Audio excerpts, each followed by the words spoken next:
Mulawar. Yang kami hormati Mbak Edwin Roslinda, selaku Pranata Laboratorium Pendidikan Biologi Universitas Mula Warman. Yang kami hormati rekan-rekan asisten praktikum Pendidikan Biologi Universitas Mula Warman, serta seluruh peserta dan tamu undangan yang hadir dalam acara pada hari ini. Puji syukur kita panjatkan kehadirat Tuhan Yang Maha Esa yang telah memberikan limpahan rahmat dan juga hidayahnya kepada kita semua, sehingga kita dapat berkumpul di acara ini dalam keadaan sehat walafiat. Terima kasih kepada seluruh peserta dan tamu undangan yang telah hadir dalam acara Laboratory Training to Improve Knowledge and Skills, Plant Science and Experimental Botany. Baik, saya akan membacakan susunan acara pada hari ini. Yang pertama, pembukaan. Kedua, sambutan-sambutan. Ketiga, pembacaan doa. Keempat, dokumentasi. Kelima, pembacaan CV pemateri. Keenam, penyampaian materi. Ketujuh, sesi tanya jawab. Kedelapan, closing statement. 9, penutup. Baiklah hadirin, sebelum kita memulai acara pada hari ini, marilah kita buka dengan membaca basmalah.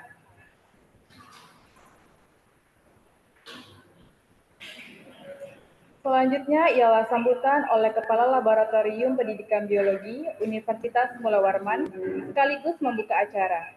Kepada Ibu Dr. Hajah Herliani MPD, saya persilakan.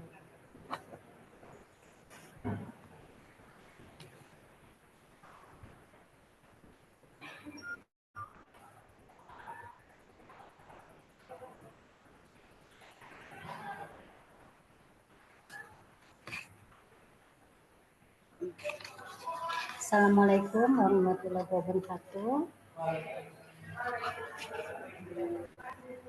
Alhamdulillahirabbil alamin.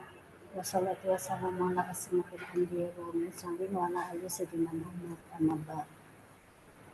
Puji syukur atas kehadiran Allah Subhanahu wa taala. Di siang hari ini kita akan melaksanakan suatu kegiatan di Laboratorium Pendidikan Biologi.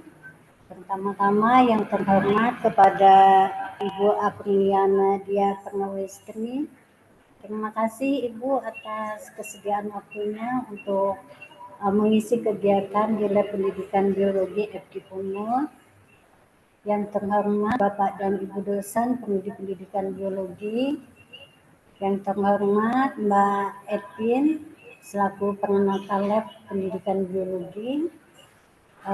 Yang Ibu cintai asisten yang terlibat di dalam kegiatan yang dilaksanakan Lab Pendidikan Biologi serta seluruh mahasiswa yang bergabung di Zoom pada siang hari ini. Adapun kegiatan pada hari ini adalah yaitu laboratorium online training dengan tema Training to Improve Knowledge and Skill Plant Science Experimental Botany. Jadi kegiatan ini merupakan memang kegiatan tahunan yang dilaksanakan oleh Lab Pendidikan Biologi yang temanya tentu berganti-ganti.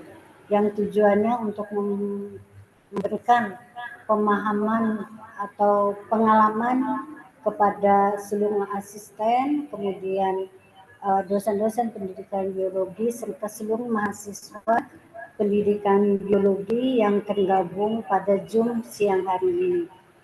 Terima kasih banyak Ibu Apnia sudah menyempatkan waktunya. Semoga kegiatan ini dapat berjalan sesuai dengan yang kita harapkan, mulai jam 1:30 sampai selesai. Dan mudah-mudahan juga adik-adik mahasiswa yang tergabung di dalam Zoom ini bisa mengikuti kegiatan ini sampai selesai juga. Ya. Baik, itu saja dari saya. Sekaligus saya sebagai Ketua Lab Pendidikan Biologi membuka kegiatan pada siang hari ini yaitu Laboratorium Online Training dengan tema Training to Improve Knowledge and Skill Plan Science Experimental Botany. Pada siang hari ini saya buka.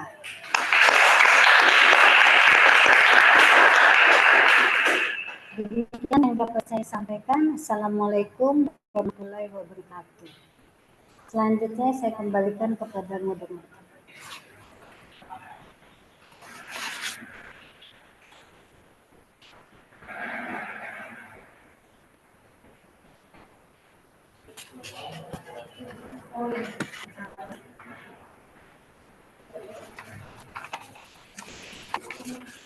Baik, terima kasih kepada Ibu Dr. Haja Herdiani MPD. Selanjutnya penyerahan sertifikat kepada pemateri oleh Kepala Laboratorium Pendidikan Biologi kepada Ibu Dr. Haja Herdiani MPD, dipersilakan.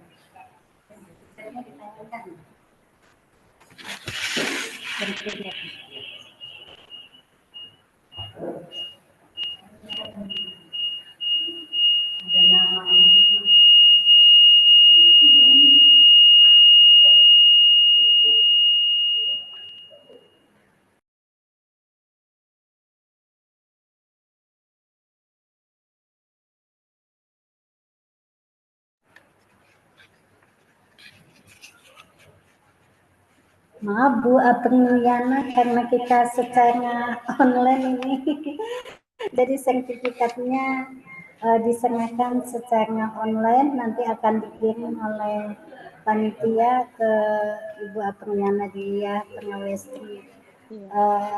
Sertifikat ini diberikan kepada Ibu Apriliana Dia Purnawestri MSI sebagai pemateri. Terima kasih banyak Bu Aprilia. Sama-sama Ibu, terima kasih banyak atas sertifikatnya. Ya, baik Ibu, silakan. Terima kasih.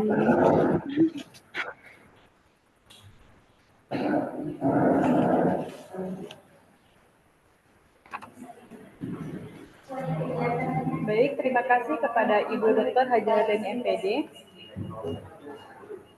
Sebelum memulai kegiatan hari ini, marilah kita berdoa terlebih dahulu yang akan dipimpin oleh Saudara Apri Prananda Saputra. Kepada Saudara Apri Prananda Saputra, saya persilakan.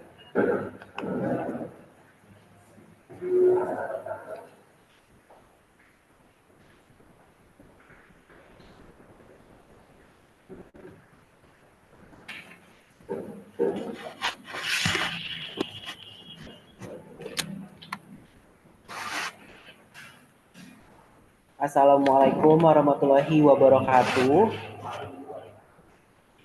Marilah sejenak kita bersama-sama menundukkan kepala kita dengan bermunajat kepada Tuhan yang Maha Esa, agar kegiatan kita hari ini dapat diberkahi dan bisa berjalan dengan lancar. Bagi yang non-muslim, silakan berdoa menurut keyakinannya, dan bagi yang muslim akan saya pimpin, dengan diawali dengan membaca Ummul Kitab. Al-Fatihah.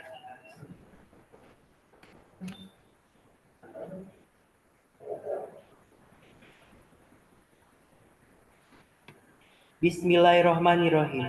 Allahumma sholli ala Sayyidina Muhammad wa ala ali Sayyidina Muhammad. Ya Allah ya Rahman, pada hari ini kami hendak menyelenggarakan kegiatan laboratory training to improve knowledge and skills, plant science and experimental botany. Dengan memohon ridho dan izin, berkahilah semua langkah dan perbuatan kami, dan jadikanlah itu semua nilai ibadah dan nilai ilmu yang bermanfaat kepada kami dan orang-orang di sekitar kami. Ya Allah ya Wahid, Engkau yang maha mempersatukan. Kami mohon perkuatlah persatuan di antara kami. Janganlah Engkau biarkan ada perpecahan di antara kami. Kami ingin kuat dalam persatuan itu, agar lebih bermanfaat untuk agama, bangsa, dan negara. Ya Allah ya Ghafar, Engkau yang maha pengampun atas segala dosa. Ampunilah dosa-dosa kami, dosa orang tua kami, dosa para pemimpin kami, dosa para pejuangmu, dan dosa para pendahulu kami. Tempatkanlah kami dan mereka semua dalam lindungan rahmat serta ampunanmu. Ya Allah ya Mujib, Engkau yang maha mengabulkan doa, perkenankanlah doa dan permohonan kami. Rabbana atina fid dunya hasanah wa fil akhirati hasanah wa qina azabannar. Subhana rabbikal rabbil izzati amma yasifun wa salamun alal mursalin walhamdulillahi rabbil alamin. Wassalamualaikum warahmatullahi wabarakatuh.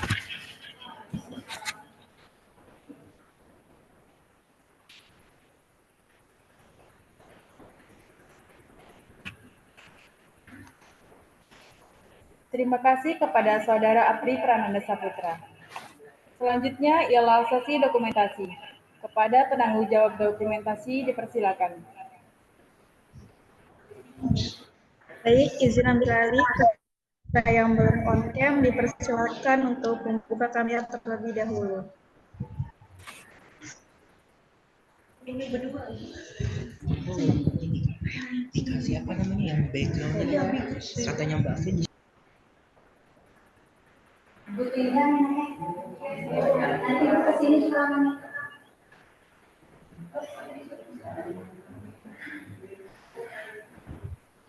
Baik, untuk slide pertama, 1, 2, 3. Slide kedua, 1, 2, 3. Baik, saya kembalikan ke moderator.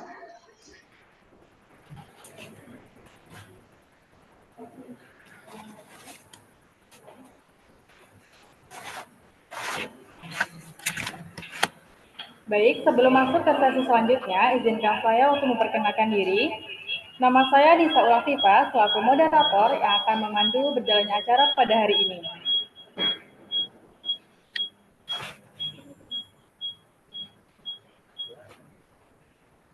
Saya ucapkan selamat datang kepada seluruh peserta yang telah hadir. Dan gimana nih kabarnya? Apakah semuanya sehat? Semoga kita sehat selalu ya. Sebelum itu saya mau tanya, ada nggak sih di sini yang merasa tenang, rasa sejuk saat melihat hijaunya daun dan juga indahnya bunga bermekaran? Pasti semua merasa seperti itu ya.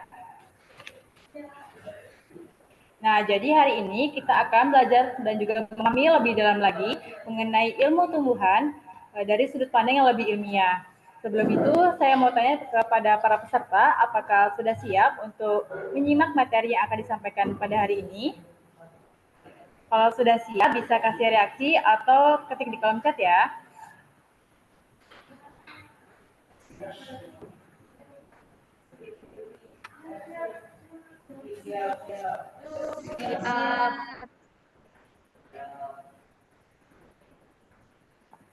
Oke, karena semuanya sudah siap, kita langsung sapa aja pemateri kita yang luar biasa pada hari ini, yaitu ada Mbak Dia. Mbak Dia, gimana kabarnya hari ini Mbak Dia? Halo, Assalamualaikum. Waalaikumsalam. Alhamdulillah baik. Gimana kabarnya teman-teman sekalian? Alhamdulillah baik juga Mbak. Baik, saya izin membacakan CV dari pemateri kita pada hari ini. Jadi nama lengkap beliau adalah Apriliana Dia Prawestri, MSI. Beliau lahir di Klaten 7 April 1990. Saat ini beliau bekerja di National Research and Innovation Agency. Beliau ini ahli dalam bidang botani, khususnya pada kultur jaringan tumbuhan.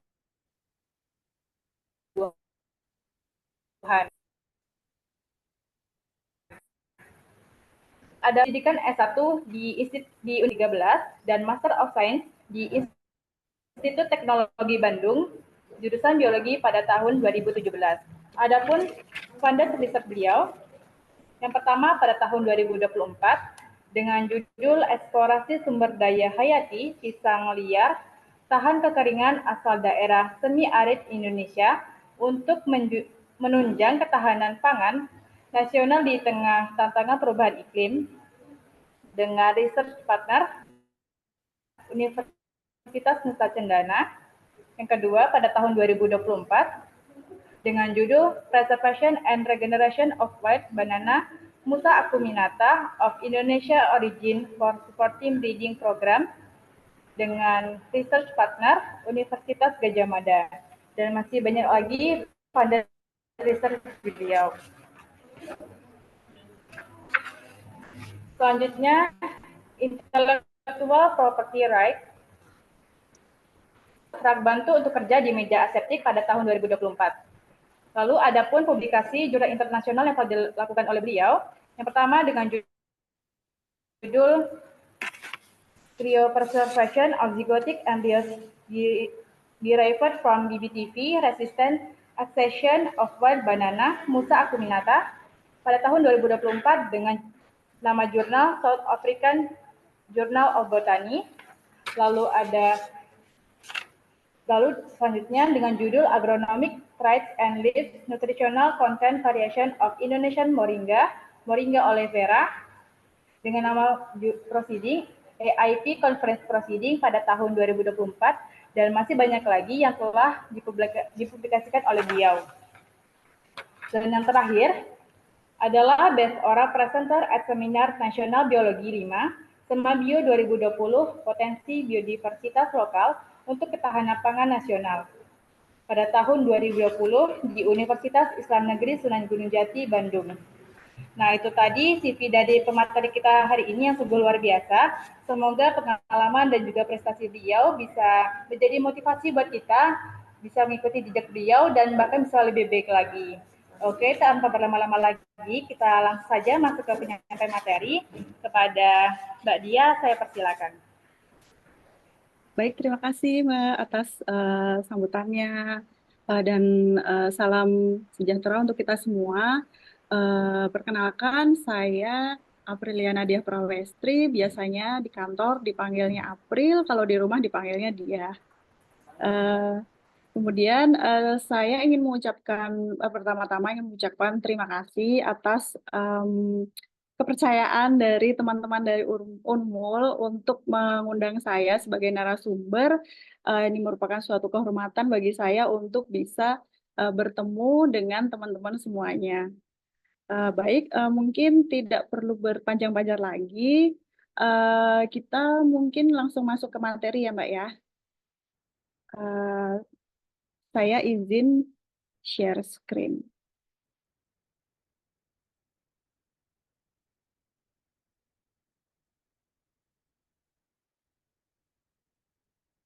Apakah sudah terlihat layarnya? Sudah. Oke. Sudah, Mbak. Oke.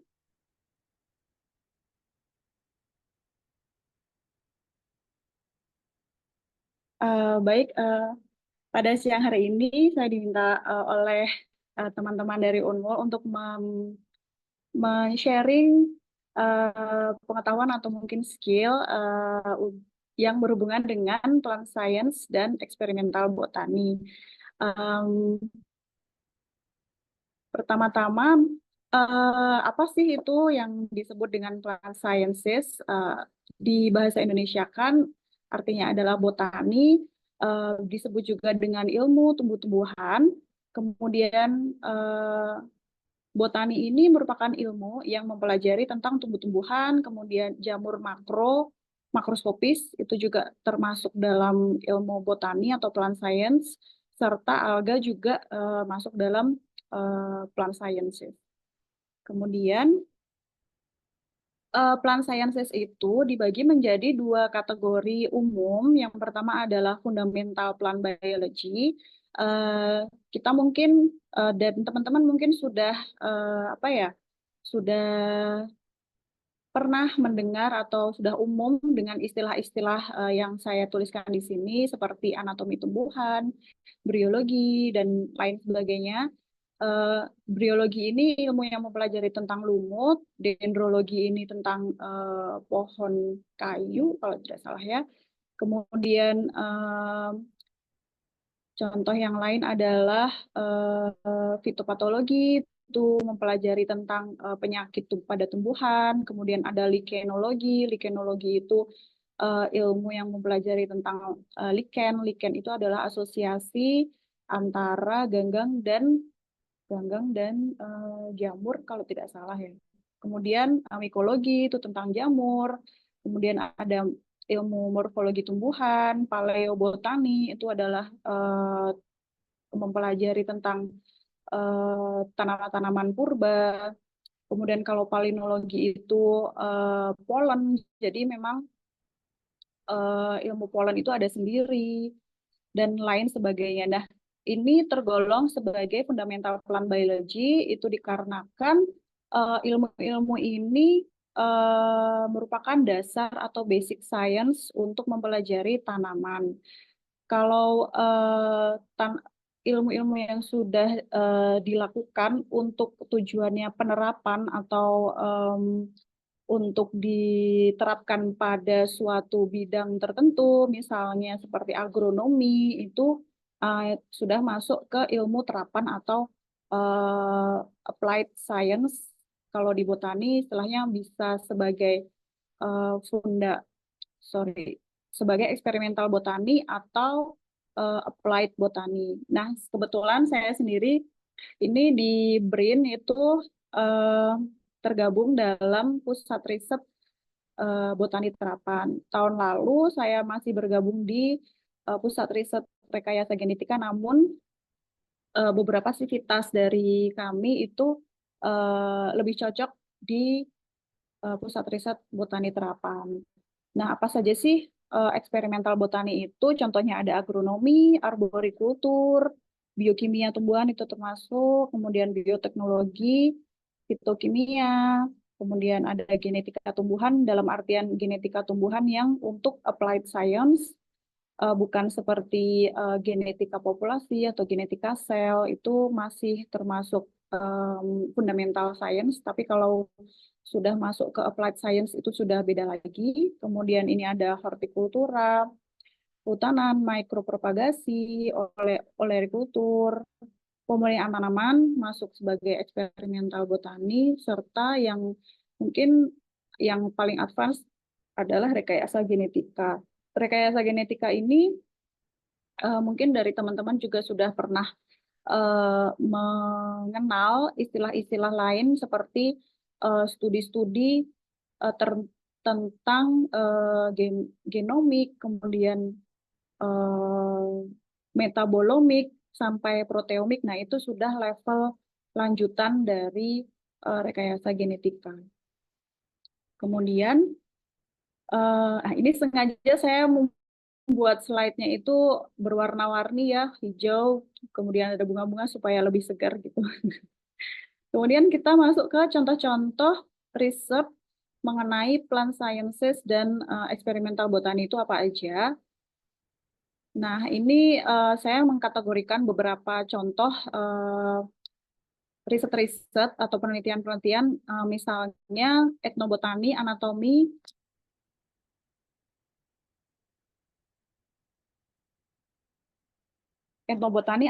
dan ekologi. Ini contoh-contoh dari basic riset ya, atau fundamental riset.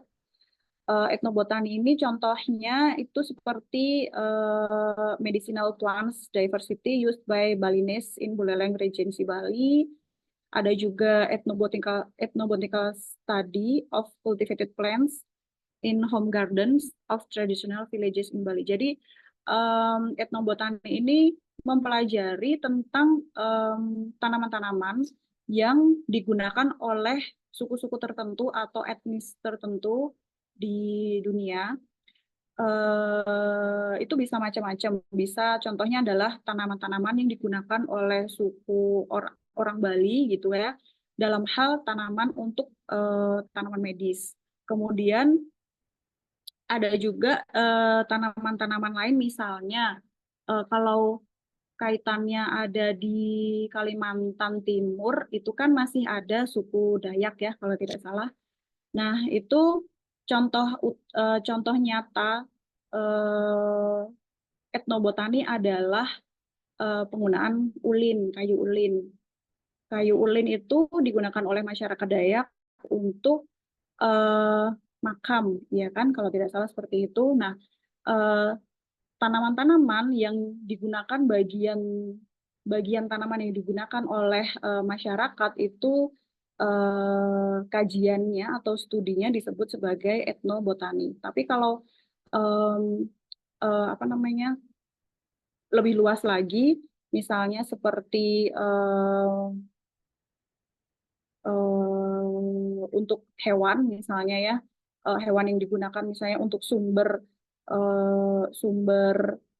pangan atau sumber nutrisi atau untuk medis itu juga masuknya sebagai etnobiologi. Jadi lebih luasnya etnobiologi, namun karena kita sedang membahas tumbuhan, masuknya ke etnobotani seperti itu. Ini kebanyakan saya mensitir dari jurnal JTBB, itu dari UGM. Sebelumnya disclaimer terlebih dahulu, saya bukan tim marketingnya JTBB, namun ini hanya untuk mempermudah saja teman-teman untuk apa ya melihat contoh-contoh penelitian yang memang dilakukan oleh orang Indonesia seperti itu. Ini bisa kita lihat ya di linknya. Sebentar kita coba klik dulu. Nah, seperti ini.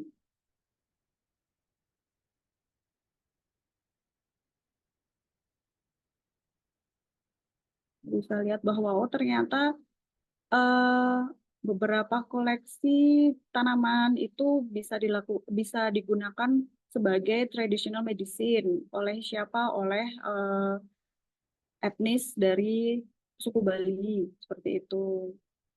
Kemudian nah ini lokasi yang mereka lakukan samplingnya.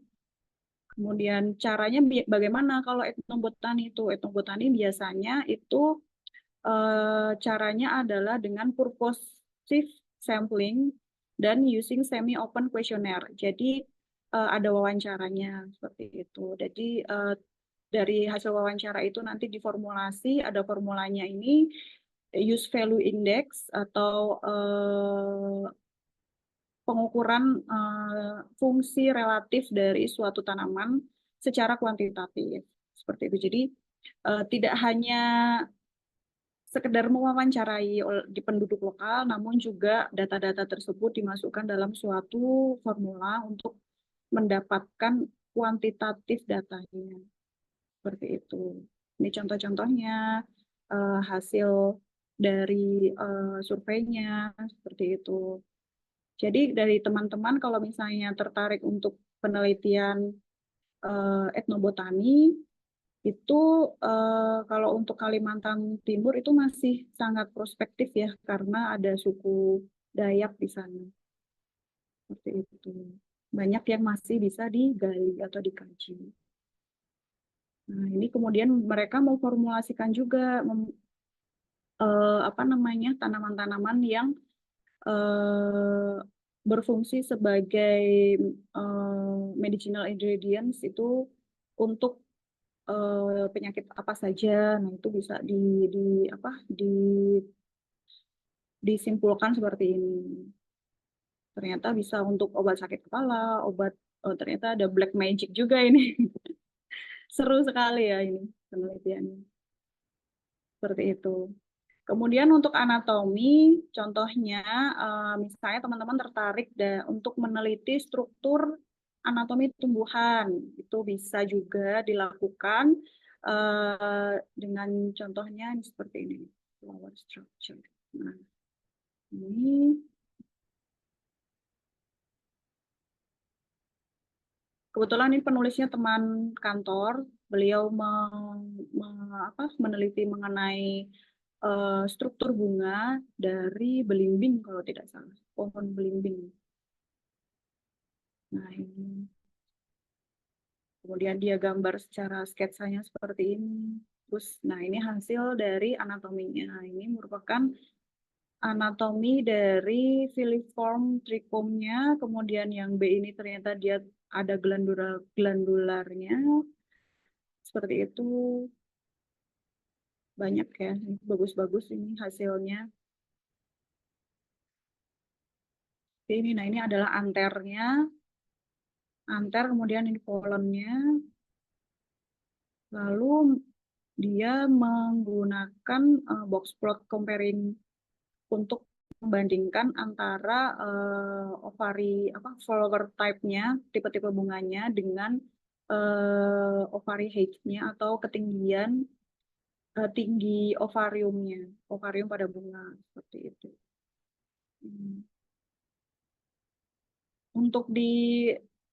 Untuk studi anatomi sendiri itu bisa juga misalnya kalau teman-teman misalnya untuk praktikum itu mudah jika teman-teman bisa membandingkan misalnya salah satu spesies gitu ya, satu spesies lalu dibandingkan dengan spesies yang sama tapi regionnya berbeda. Misalnya spesies ulin lah ya, pohon ulin itu yang dari Kalimantan Timur dan Kalimantan Timur bagian selatan dan Kalimantan Timur bagian utara itu perbedaannya seperti apa gitu. Apakah ada perbedaan dari segi anatomi bunganya atau anatomi daunnya itu bisa dikaji seperti itu. Siapa tahu karakter-karakter anatomi itu bisa menjadi salah satu penentu spesies.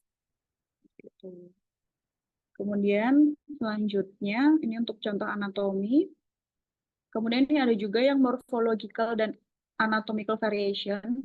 Jadi di sini alocasia alba itu ternyata dia punya variasi-variasi morfologi dan anatomi.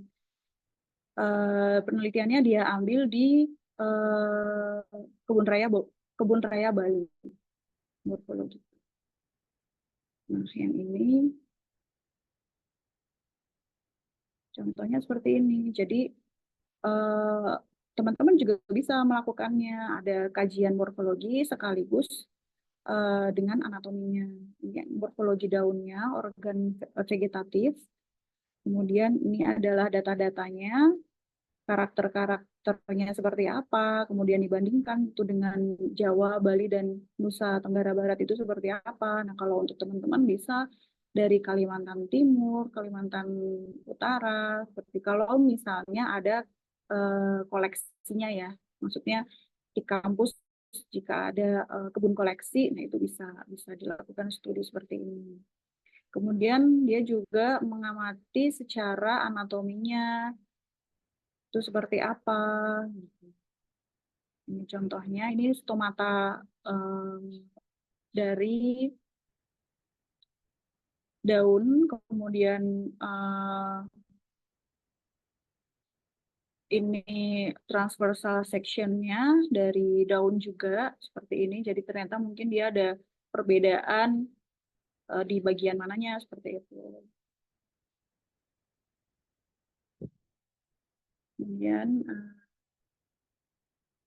nah kalau misalnya teman-teman tertarik dengan kajian-kajian ekologi, ini juga ada contohnya itu seperti ini. Jadi mengkaji kesesuaian habitat, tapi dia pakai model gitu ya, kesesuaian habitat dari Dacrycarpus imbricatus di Bali lagi. Nah di sini dia mengkaji apakah habitat dari Dacrycarpus itu tadi tuh sudah sesuai seperti itu. Nah, ini kan juga ada pemetaan. Nah, ini juga harus kita bisa belajar cara membuat peta itu seperti apa. Ini ada software-nya tersendiri ya, seperti itu. Terus, apa lagi ya? Nah, ini juga persebarannya geospasial, di mana saja. Jadi memang kalau untuk penelitian ekologi ini memang harus ke lapang ya. Rata-rata memang harus ke lapang untuk mendapatkan datanya. Begitu. Kalau untuk level praktikum atau mungkin mini riset di kampus itu bisa juga misalnya data persebaran tanaman IAS. IAS itu invasive alien species yang mana merupakan tanaman-tanaman yang tumbuhnya itu apa ya, menginvasi suatu lokasi itu bisa juga. Jadi ada misalnya nih dalam satu kampus, area kampus itu ternyata ada ada jenis invasif yang tumbuh di kampus, itu juga bisa dilakukan studi-studi seperti itu. Yang bisa nanti luarannya bisa short communication atau mungkin proceeding, seperti itu. Nanti PPT-nya saya share supaya teman-teman bisa kalau misalnya ingin tahu lebih banyak bisa mencari dari sumber referensi yang saya cantumkan di sini. Kemudian ada salah dua dari fundamental science juga ada genetika sama sistematika. Kalau genetika ini contohnya saya lihat di penelitian orang UGM, dari teman-teman dari UGM itu mana ya?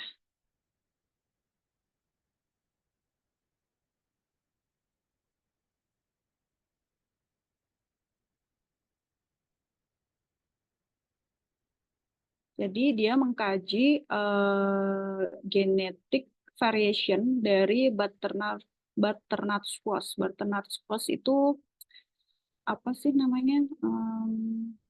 Labu. Nah, labu kuning yang ini. Seperti itu. Jadi biasa ya kalau genetika ada genetika sel, genetika populasi, seperti itu. Nah, dia menyilang-nyilangkan nih F1-nya, labu madu F1 sama Hannah F1, kemudian dapat F3-nya. Dari F3-nya ini yang disilangkan dengan Hannah F2-nya atau anakan yang generasi kedua. Nah, ini yang dikaji.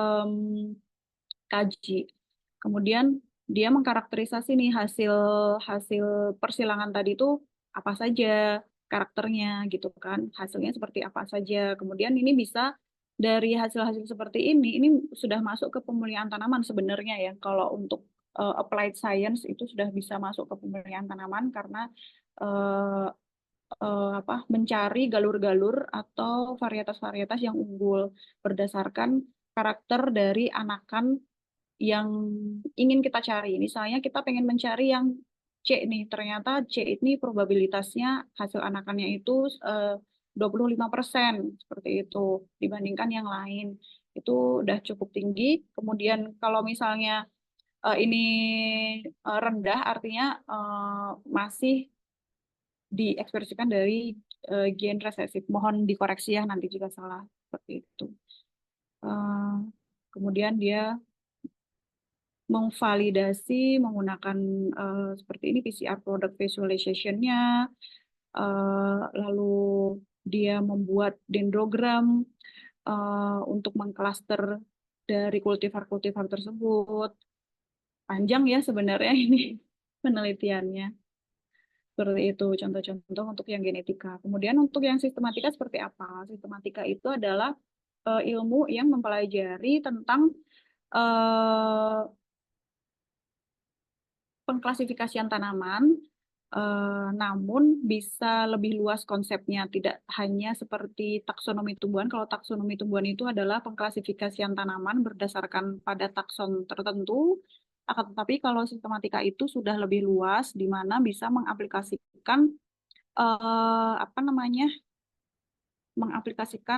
aspek molekuler untuk identifikasi seperti itu. Kemudian ini morphological variation itu juga sudah bisa masuk dalam kajian sistematika seperti itu. Kemudian ini begonia. Nah, ini juga tujuan sistematika tumbuhan itu adalah menemukan spesies baru. Jadi misalnya nih kalau di Kalimantan kan hutannya masih luas ya dibandingkan kalau Jawa kan sudah hampir tidak ada hutan gitu. Nah, kalau untuk di Kalimantan tuh banyak tuh teman-teman dari BRIN itu melakukan eksplorasi juga ke Kalimantan untuk menemukan jenis-jenis baru. Biasanya mereka sudah terklasifikasi gitu masing-masing penelitinya. Misalnya ada salah satu teman saya yang dia itu mengkaji mengenai takson orchidaceae atau anggrek. Nah, Jadi nanti kalau dia ke lapang atau ke hutan itu hanya khusus radar atau antenanya dia itu hanya nyantolnya ke tanaman anggrek saja gitu. Jadi dia tidak peduli tuh ada pohon apa.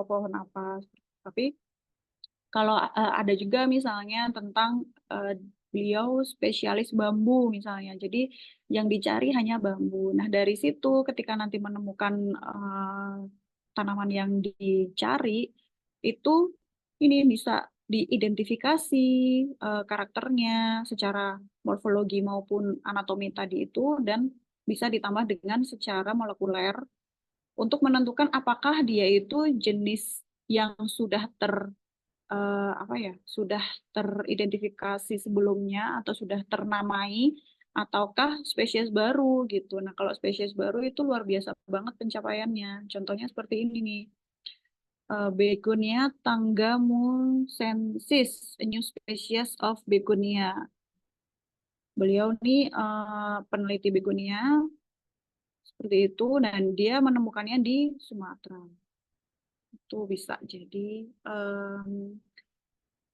apa ya informasi baru atau memang kajian dari sistematika itu memang seperti ini.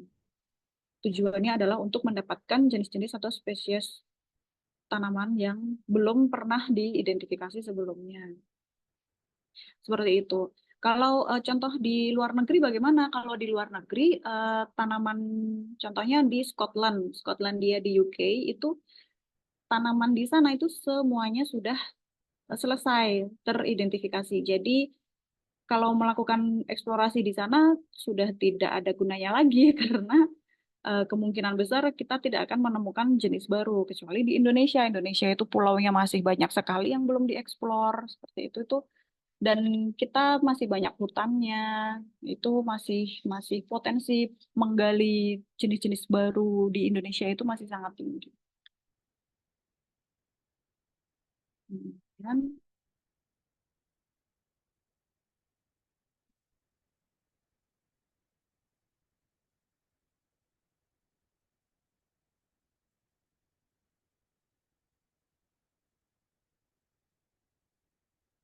oke, nah ini kita masuk ke salah dua contoh dari ilmu penerapan. Sebenarnya fisiologi itu bisa masuk dalam kategori ilmu fundamental juga, namun memang tergantung dari tujuannya.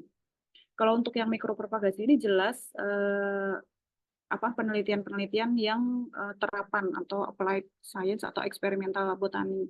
Contohnya seperti ini mikropropagasi itu utamanya kultur jaringan ya biasanya.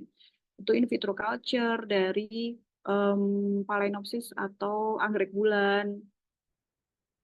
Itu kemudian induksi pertumbuhan dan karakteristik dari suspensi sel embrionik itu di Wild Banana itu juga termasuk salah satu contoh-contoh dari penelitian-penelitian mengenai kultur jaringan tanaman atau mikropropagasi.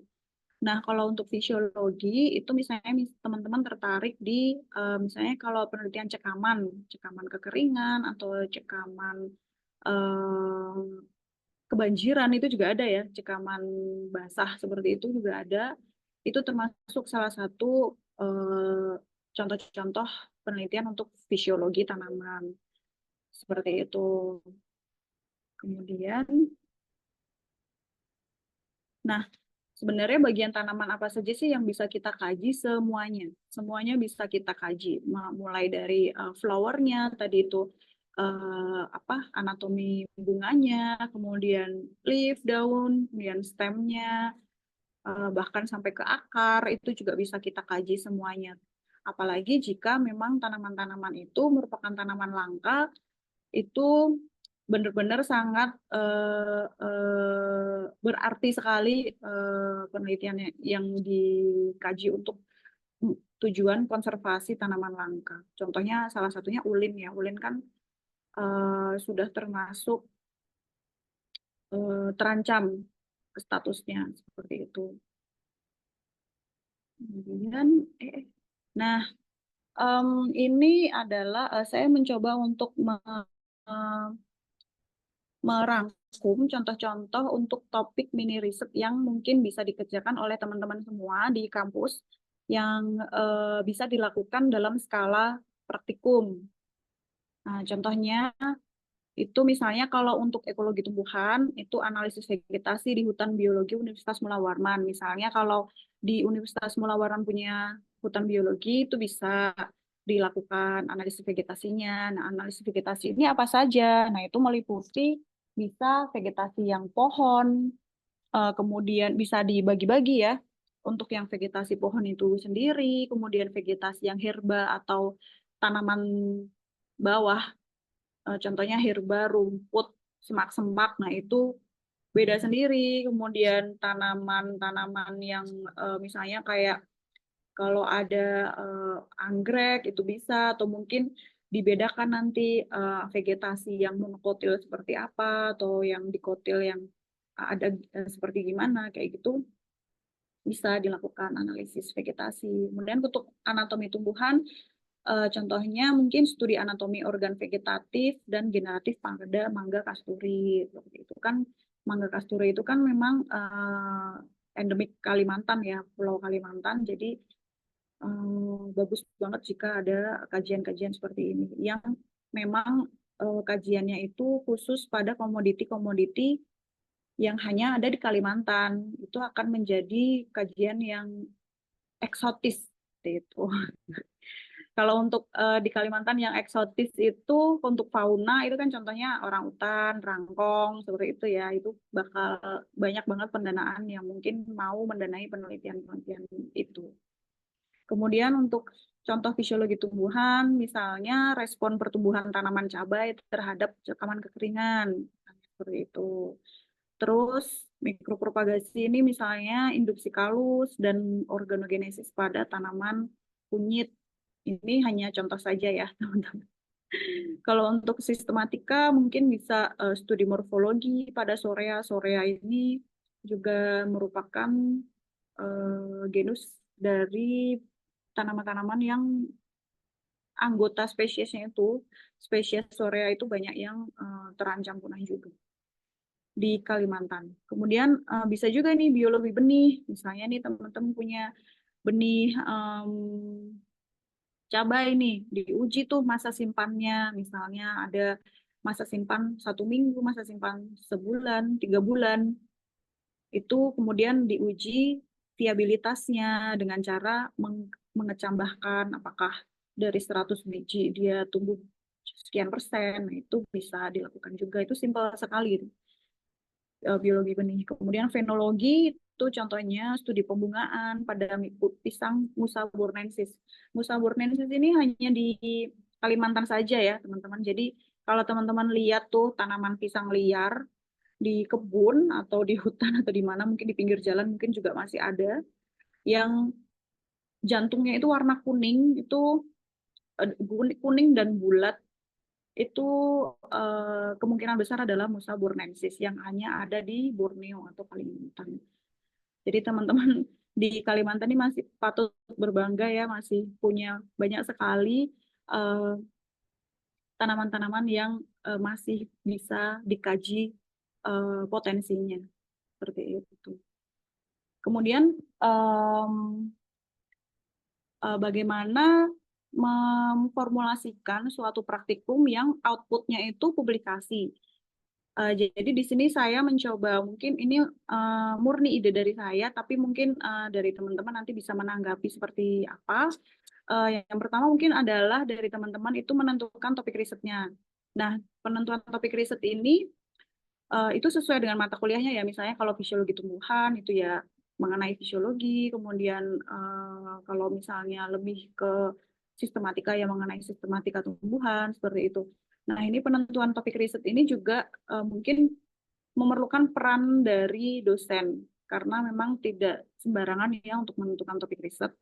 Kemudian penyusunan proposal. Nah, setelah menentukan topik, kita harus menyusun proposal risetnya dulu supaya menjadi landasan untuk kita melakukan penelitian itu tidak sesuai dengan jalurnya gitu, sesuai dengan apa yang kita rencanakan, seperti itu. Dari sini nih bisa kita bagi misalnya dalam satu kelas itu ada 20 orang, mungkin bisa dibagi per 5 anggota, jadi menjadi 4 kelompok misalnya, seperti itu. Kemudian ini bisa dilakukan kalau untuk praktikum itu kan durasinya kan 1 semester ya, 1 semester 6 bulan atau mungkin ya mentok-mentok 5 bulan ya, 5 bulan itu untuk 2 atau 3 minggu pertama mungkin ini dulu. Kemudian setelah itu implementasi risetnya. Dari implementasi riset ini itu harus strict to the proposal gitu. Setidaknya kalau misalnya ada improvisasi, it's okay, nggak masalah, asalkan tidak terlalu melenceng jauh dari proposalnya. Seperti itu. Kemudian diakhiri dengan tabulasi dan analisis data.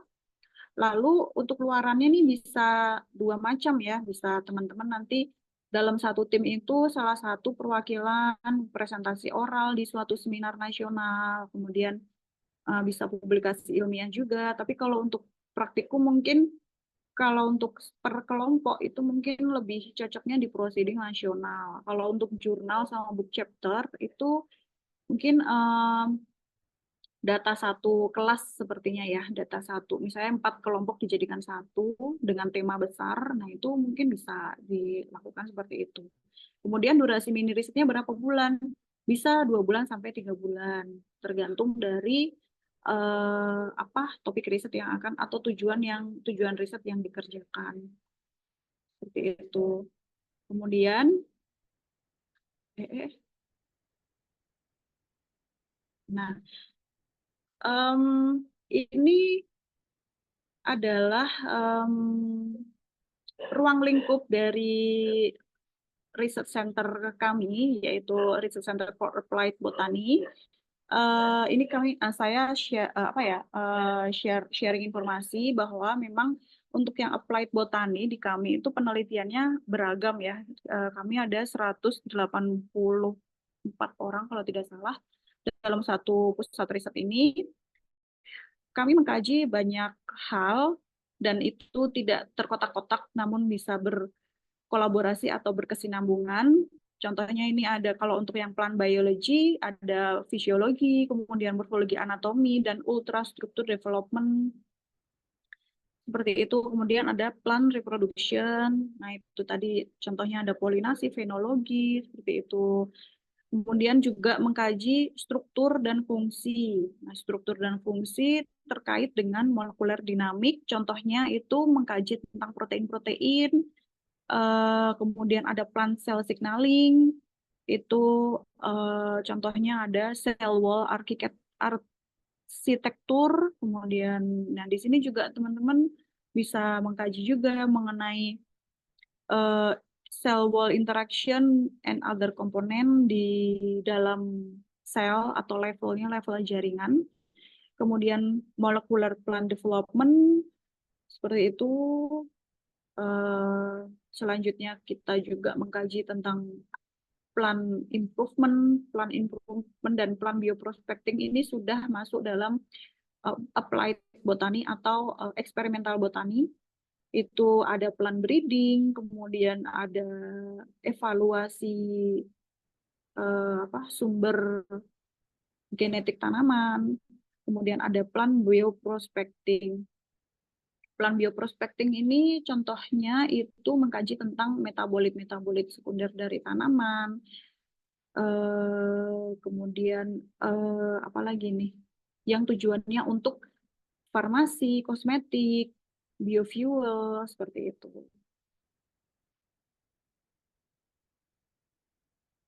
Nah, ini juga saya ingin share juga, mungkin nanti bisa menjadi penyemangat teman-teman untuk melakukan penelitian ya, atau mungkin praktikum, tapi yang praktikumnya itu fun, gitu, menarik gitu dilakukan.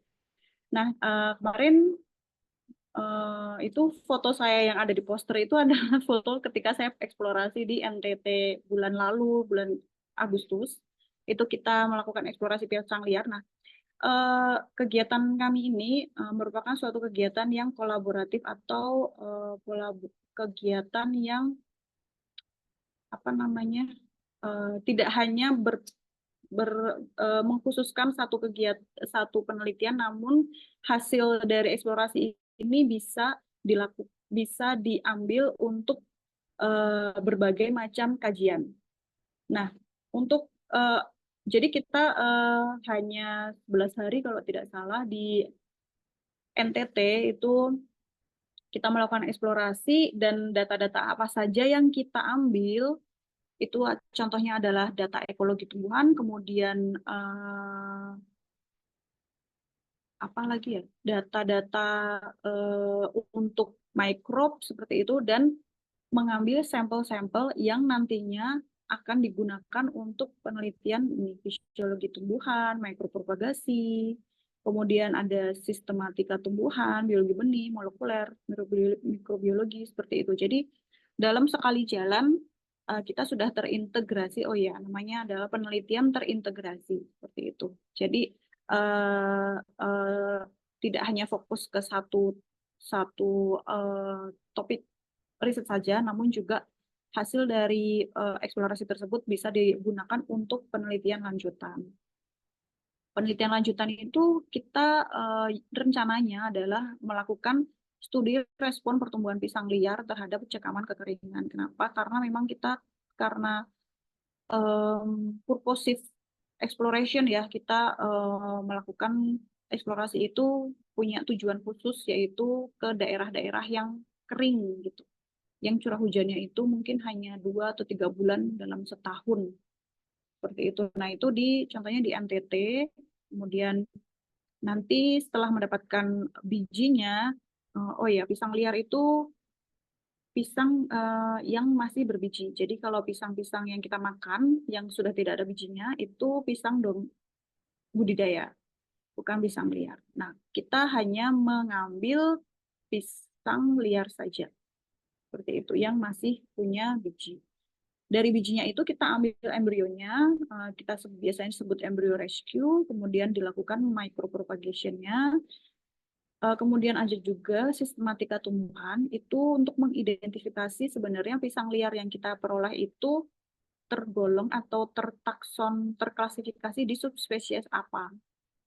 Seperti itu. Jadi kalau untuk spesies pisang itu kan ada Musa acuminata, Musa balbisiana. Nah, level di bawahnya spesies itu apa saja gitu. Kemudian ada biologi benih. Nah, ini juga yang tadi saya sebutkan, uji masa simpan biji pisang seperti itu. Jadi disimpan 2 bulan, 3 bulan dan seterusnya, dan diteliti, dikaji bagaimana respon, bagaimana viabilitasnya, apakah masih bagus ataukah hanya bertahan masa simpan 1 bulan saja atau bertahan sampai 6 bulan seperti itu juga menjadi salah satu data atau informasi yang penting untuk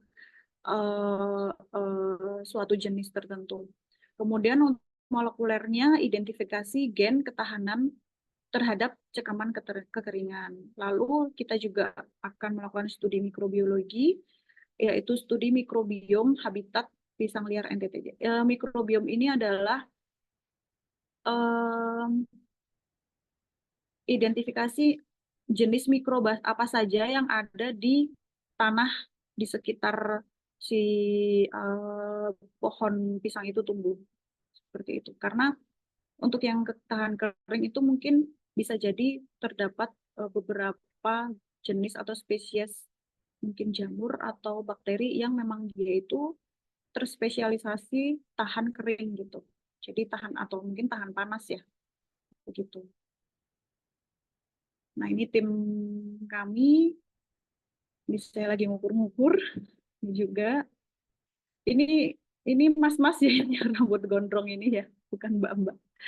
Ini adalah salah satu contoh, ini pisang liar, Musa balbisiana itu contohnya adalah kalau teman-teman tahu pisang klutuk itu pisang liar, tergolong pisang liar. Kemudian ini data-data yang kita peroleh secara morfologi itu kita harus ngambil di lapang itu di foto-foto seperti ini.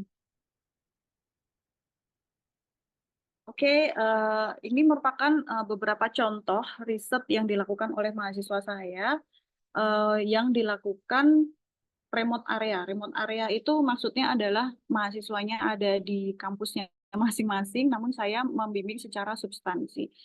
Nah, ini ada salah satunya ada dari Universitas Andalas, itu multiplikasi tunas kamuniang atau Curcuma sumatrana, merupakan salah satu jenis dari kurkuma atau kunyit yang endemik di Sumatera. Seperti itu. Ini secara in vitro ya, karena saya basicnya adalah kultur jaringan tanaman, jadi ini memang semuanya lingkupnya kultur jaringan. Kemudian ini dari Sunan Kalijaga Semarang. Salah ya kalau Semarang itu. Oh, maaf, mungkin ini ada salah. Dia penelitiannya tentang kultur embrio dan induksi multiplikasi tunas pada embrio zigotik pisang liar. Ini juga, kalau yang ini penelitiannya di BRIN.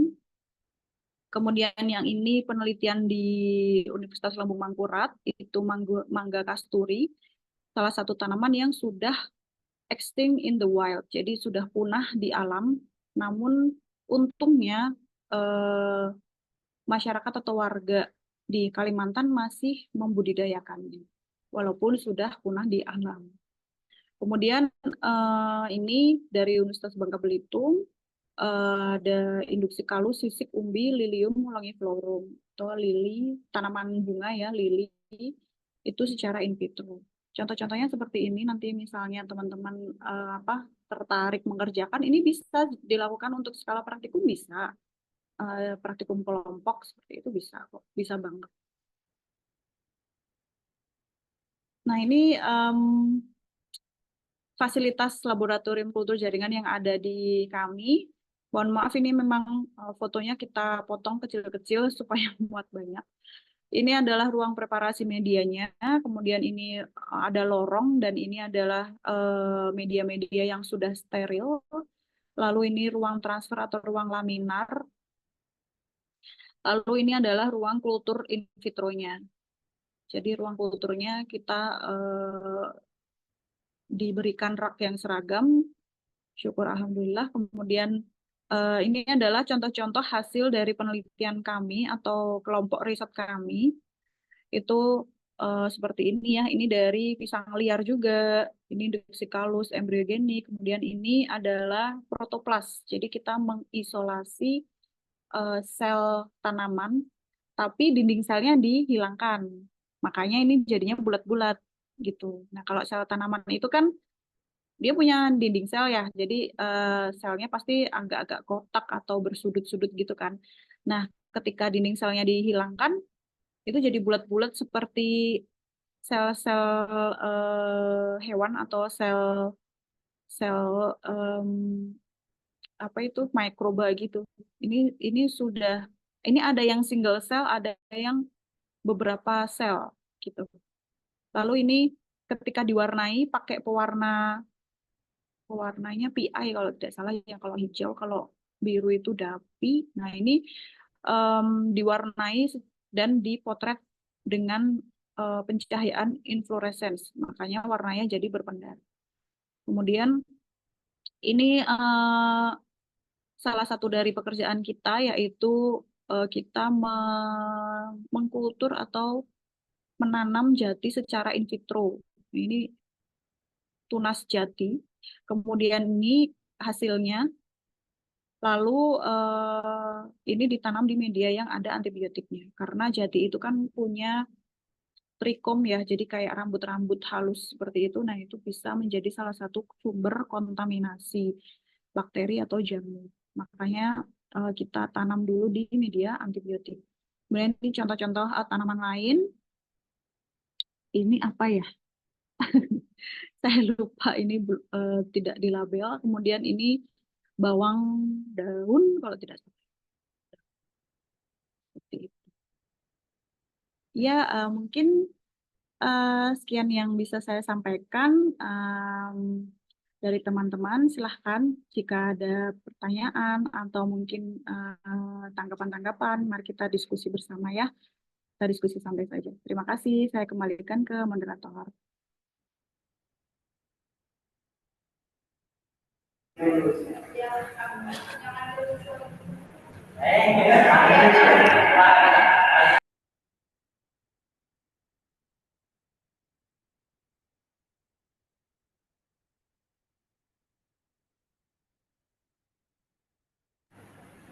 Baik, itu tadi penyampaian materi dari Mbak Dia.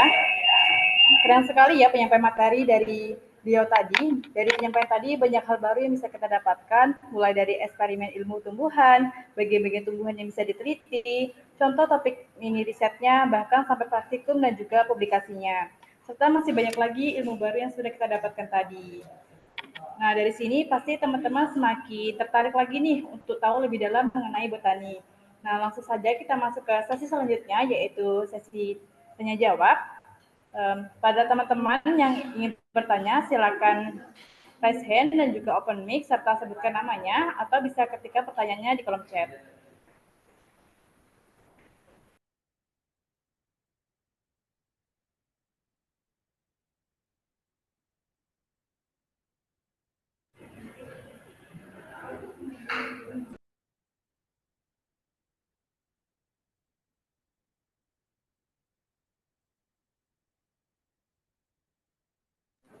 Saya juga ingin mengingatkan kepada para peserta untuk mengisi absen di link yang sudah disediakan di kolom chat.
Ya, silakan Kak Volta.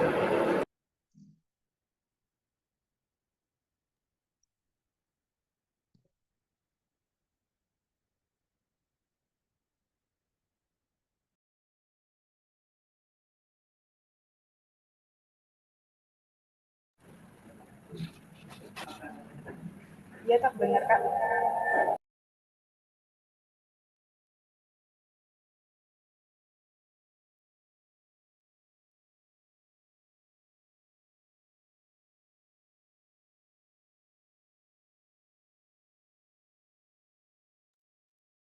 Dia tidak bisa dengar suaranya, masih mute sepertinya.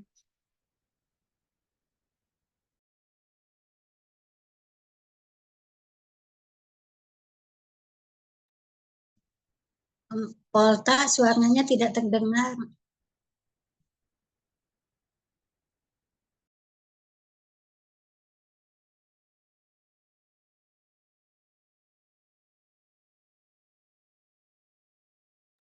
Masih termute itu. Apakah suara saya terdengar jelas? Mungkin dari hostnya settingan untuk peserta mungkin di enable dulu.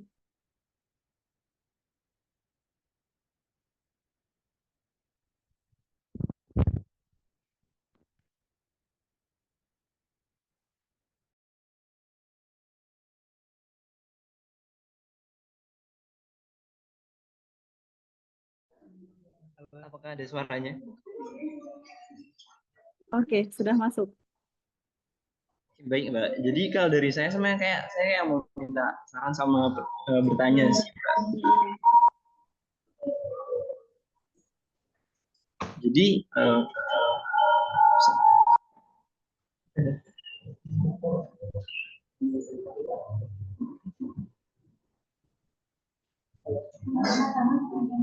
oke, baik. Jadi saya sebenarnya mau melakukan penelitian, Mbak. Saya sebenarnya terinspirasi waktu saya kecil, saya korengan, Mbak. Setelah itu ada bapak saya memberi pengobatan lewat pucuk kayu yang dihaluskan. Nah, baru keluar busanya, dan busanya itu ditaruh di bekas luka. Dan itu di suku Dayak. Ya. Udah ya. Nah, setelah saya cari lebih lanjut lagi, saya sempat kebingungan beberapa waktu. Ini adakah bahasa Indonesianya atau bahasa ilmiah dari tumbuhan ini? Nah, akhirnya saya ketemu ada penelitiannya 2000 dan penelitiannya itu agak baru juga tahun kemarin. Nah, itu walaupun udah ada, nah tapi saya itu kayak mau mengangkat tumbuhan itu untuk dijadikan ke etnobotanikal, tapi yang dari suku Dayak. Di suku Dayak ini dipakainya kayak apa? Walaupun itu sudah teruji secara eksperimen kayak untuk ternyata kayak itu ada antibakteri, anti infeksi juga dari misalnya seperti jamur juga. Nah, itu saya mau angkat itu jadi etnobotanikal tapi yang dari Dayak. Nah, itu kira-kira untuk saya pengumpulan datanya itu terutama kayak wawancaranya itu apakah saya betul-betul harus wawancara itu banyak banget memberikan kuesioner supaya saya dapat datanya atau cuma butuh orang tua saya aja gitu kayak wawancara biasa aja dari satu orang. Karena itu memang saya tahunya dari bapak saya. Nah, setelah itu mungkin saya mau lanjutnya ke in silico Mbak. Setelah itu nanti saya rencananya digabungkan. Nah, setelah itu saya mau minta saran sih dari Mbak, terutama yang untuk datanya tadi. Oke, kalau untuk yang etnobotani memang sebenarnya itu bisa single narasumber. Mohon maaf ini nanti kalau salah mohon dikoreksi kalau dapat info dari tempat lain. Karena saya memang backgroundnya bukan orang etnobotani ya, jadi ini hanya sepemahaman saya, sependek pengetahuan saya saja. Sebenarnya kalau untuk etnobotani itu bisa single narasumber, tapi alangkah lebih baiknya itu Volta membuat memang kuesionernya. Jadi nanti kalau untuk wawancara hanya satu narasumber, untuk dijadikan sebagai karya tulis ilmiah, saya rasa akan kurang ya, gitu. Jadi harus ada validasi minimal itu 3, gitu. Misalnya kayak teman-teman melakukan eksperimental studi eksperimental. Kalau etnobotani itu lebih ke deskriptif kan, hasilnya yang diperoleh itu lebih ke deskriptif. Nah, untuk yang misalnya kalau eksperimental itu kan mereka biasanya menggunakan minimal kan 3 ulangan kan, kita diajarkan seperti itu. Nah, kalau bisa nanti Volta juga ketika mencari narasumber itu juga minimal setidaknya itu minimal tiga narasumber. Kemudian dengan pertanyaan yang sama. Jadi Volta punya kuesioner itu list pertanyaannya apa saja, kemudian apa ya, list-list apa saja yang perlu digali informasinya. Nah, itu perlu dibikin suatu kuesioner. Kenapa? Karena itu untuk membuat standar. Dalam artian kayak ketika kita mewawancarai satu orang ke satu narasumber lainnya, itu kan kita tidak boleh berbeda ya, gitu. List pertanyaannya itu harus sama, gitu. Jadi data yang kita peroleh juga bisa divalidasi berdasarkan kuesioner itu dan nanti bisa dikuantifikasi. Kayak contohnya yang tadi saya sampaikan itu di jurnal tersebut, ya oke, dia memang metodenya itu purposive sampling atau memang samplingnya itu untuk tujuan tertentu plus semi semi kuesioner kayak gitu kan, semi pakai mungkin narasumber juga. Nah itu dia juga menggunakan data-data itu untuk dikuantifikasi. Jadi akan lebih bagus jika nanti Volta juga punya data untuk bisa dihitung kuantifikasinya seperti itu. Jadi nanti dapat tuh nilai value apa use value-nya itu atau nilai kegunaan atau nilai fungsi dari si tanaman obat itu tadi itu berapa itu akan ada nilainya gitu. Itu akan lebih keren lagi seperti itu.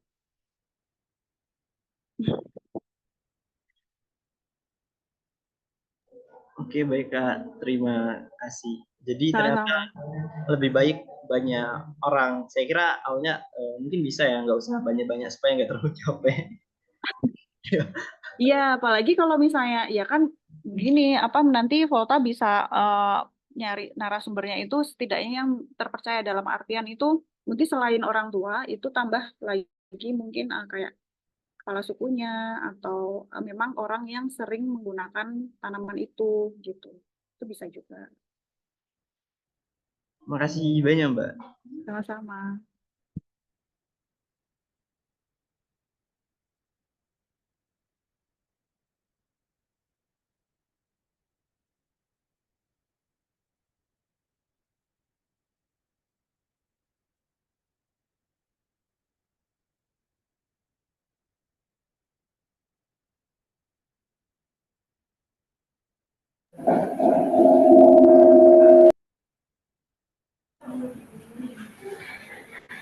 Baik, dari peserta yang lain, apakah ada yang ingin ditanyakan lagi?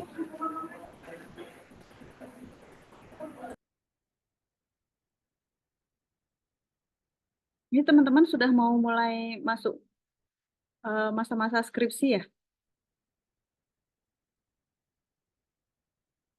Atau masih semester awal?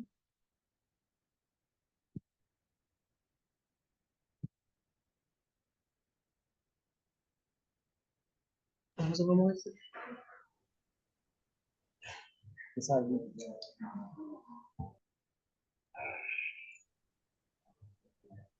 Mungkin dari Bapak Ibu dosen, apakah ada yang ingin mungkin ditanggapi atau ada mungkin sharing informasi dari teman-teman atau penelitian di sana seperti apa namanya perkembangannya seperti itu.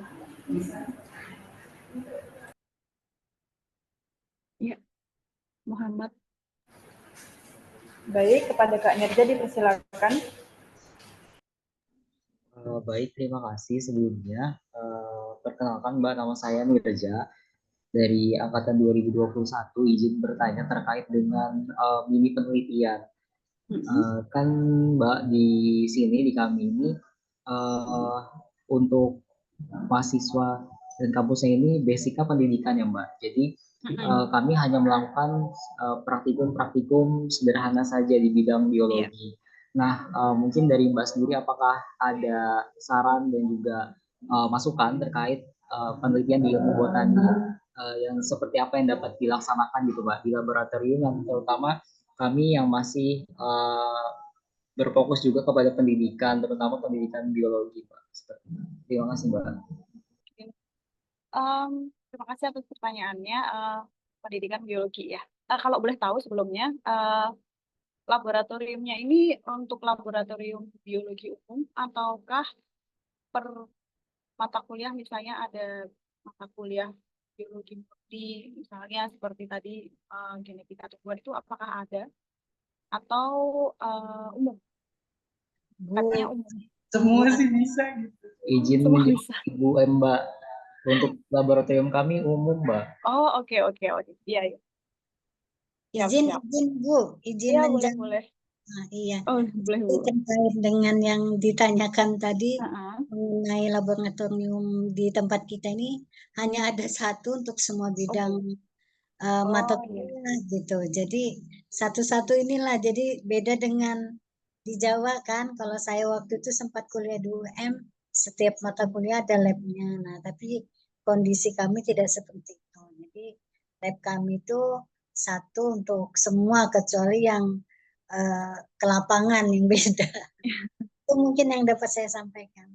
Iya, boleh. Terima kasih Bu informasinya. Ya, saya dulu kebetulan juga pernah jadi asisten praktikum biologi umum ya. Jadi kebayang kok seperti apa praktikumnya. Kalau untuk teman-teman pendidikan sih mungkin kalau untuk praktikumnya itu yang praktikum umum mungkin bisa oke lah kalau ekologi kan di lapang ya, misalnya kayak teman-teman punya hutan biologi atau apa di sekitarnya, itu bisa analisis vegetasi. Tapi kalau untuk yang di lab itu bisa secara tanpa menggunakan alat-alat yang advance, itu bisa contohnya adalah sistematika.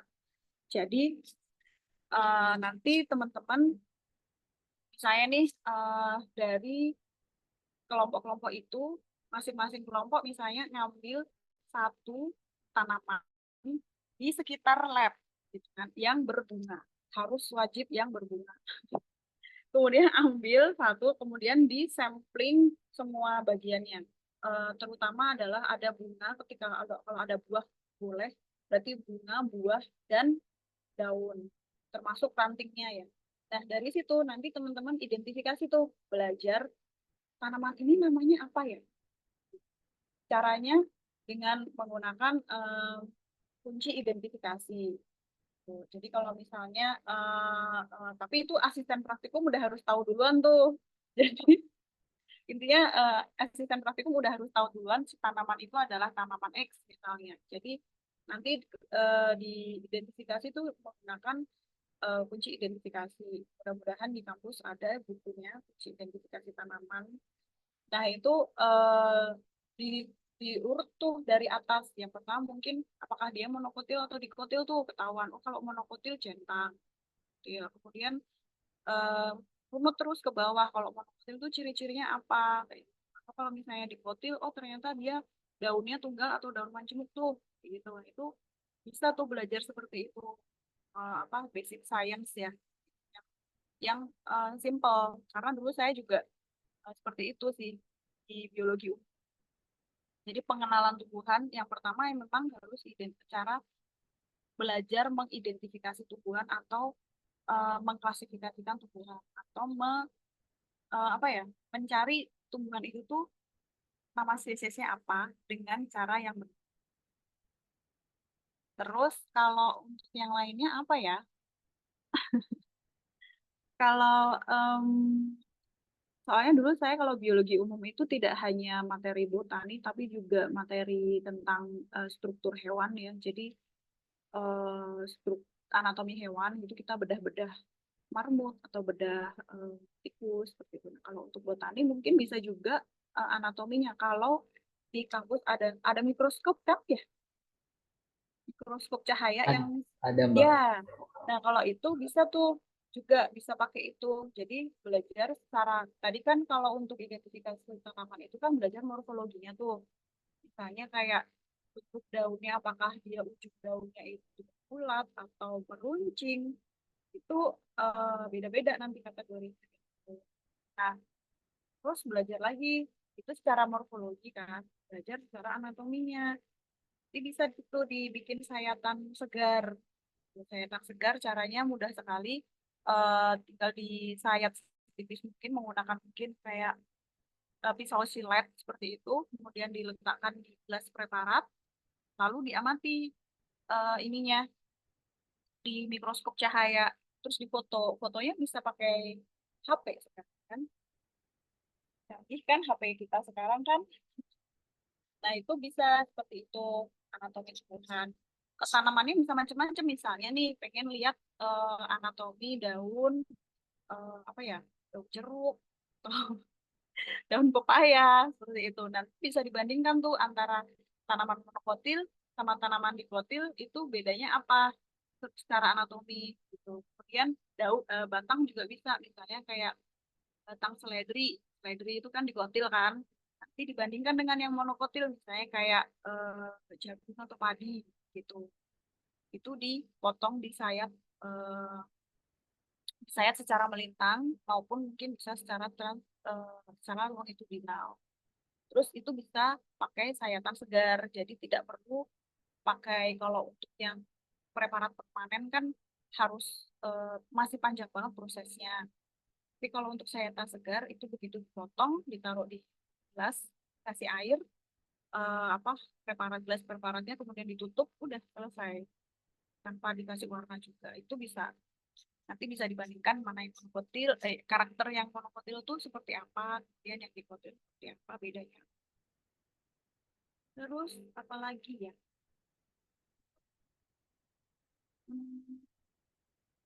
Ekologi itu juga simpel sih, ekologi itu. Tapi memang nanti analisis datanya yang agak eh, panjang karena banyak apa banyak rumusnya. Ya, itu juga oke. Mungkin itu sih yang paling mudah dilakukan. Oh iya, Baik, ada ya, Pak. lagi fisiologi. Oh, iya. Fisiologi juga gampang. Jadi misalnya nih teman-teman punya tanaman tomat nih, punya benih tomat atau benih apa aja bunga biji. biji bunga matahari atau biji apa segala macam gitu kan, itu juga bisa dikasih perlakuan, misalnya perlakuan perkecabahan, tapi eksperimennya pakai macam-macam nih, di apa, priming, direndam. Ada yang pakai KN3, ada yang pakai air aja, ada yang pakai air yang bernutrisi. Maksudnya air bernutrisi itu air yang ada pupuknya. Terus direndam, misalnya perendamannya pakai durasi lagi, ada yang durasi 2 jam, ada yang overnight, ada yang cuma 5 jam. Terus nanti dikejambahkan paling cepet yang mana tuh. Terus ada juga misalnya penelitian biologi benih. Biologi benih misalnya teman-teman punya benih macam-macam nih, benih padi, benih apa, cabai atau yang lain-lain gitu kan. Itu bisa dikategorikan juga, misalnya nih yang tanaman hias seperti ini, yang tanaman serealia seperti ini, itu juga bisa dilakukan, disimpan misalnya pakai suhu, ada yang suhu kulkas, dan ada yang suhu ruangan, lalu dibuat misalnya pakai durasi, ada yang durasi 1 minggu dan 2 minggu misalnya seperti itu. Jadi setting eksperimennya misalnya pekan ini, tapi pengamatannya 3 minggu kemudian baru ditambahkan. Itu juga bisa, itu simpel juga tuh, seru juga tuh.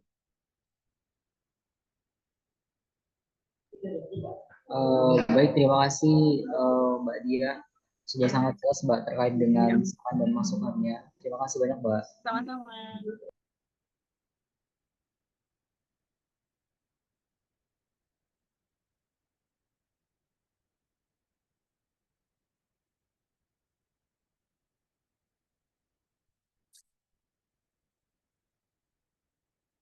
Ada lagi. Makin seru nih.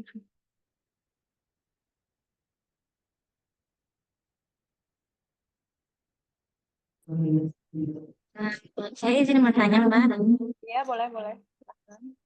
Nah, jadi kan kami di sini tuh ada praktikum mengenai kunci determinasi tumbuhan.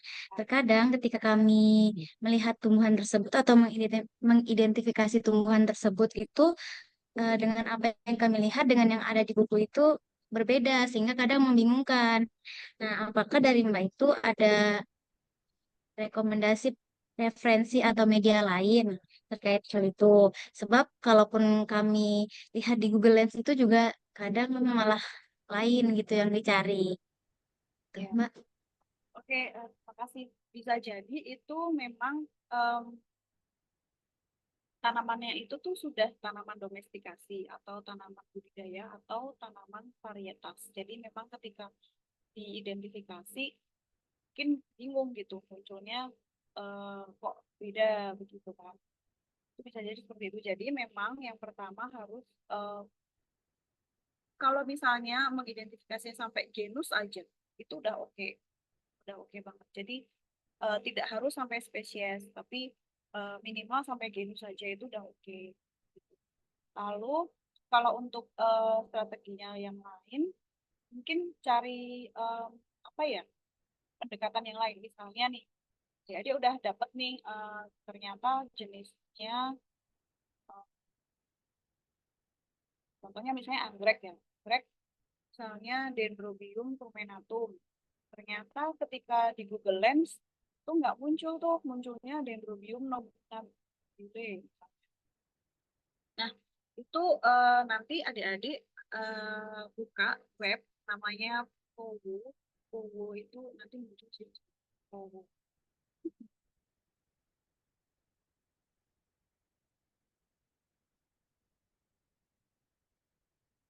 Ini salah satu ini ya, salah satu platform online yang bisa kita gunakan untuk memvalidasi apakah tanaman yang kita identifikasi itu betul atau salah. Nah, dari sini mungkin saya bisa share screen ya, sebentar.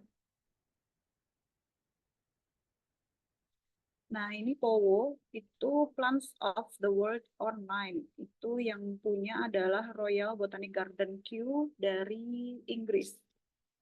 Itu kita kan mega biodiversity ya, namun kita belum punya website seperti ini. Jadi kita kalah jauh. Misalnya Dendrobium rumenatum.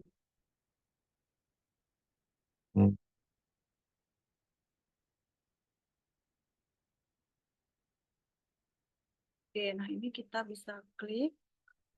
Nah, di sini kita bisa tuh bandingin dengan gambarnya. Misalnya kok apakah ininya pertulangan daunnya itu mirip dengan Crumenatum ini.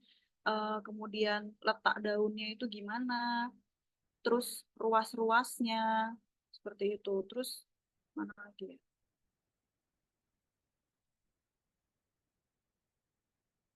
Ya.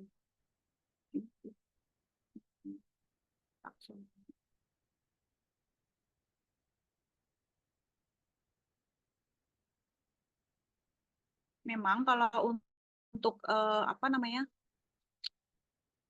determinasinya kayak kunci determinasinya memang kalau di sini tidak sejelas ketika teman-teman membuka buku determinasi seperti buku Flora of Java. Nah, Flora of Java itu udah lengkap banget, tapi kan kalau di Kalimantan di mana ya? Apa ya bukunya ya?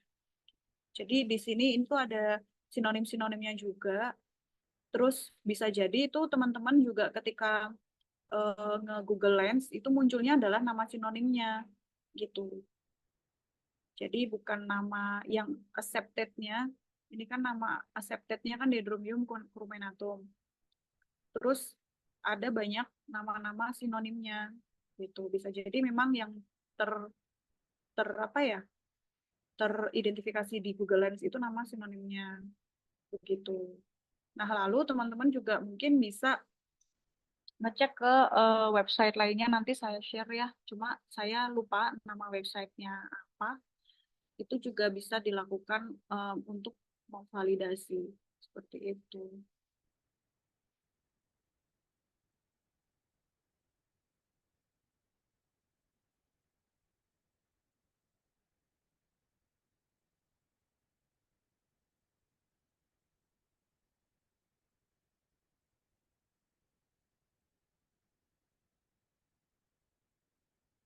Apakah sudah jelas, Indah? Apa masih ada yang bingung? Baik, Mbak, sudah jelas. Terima kasih. Oke.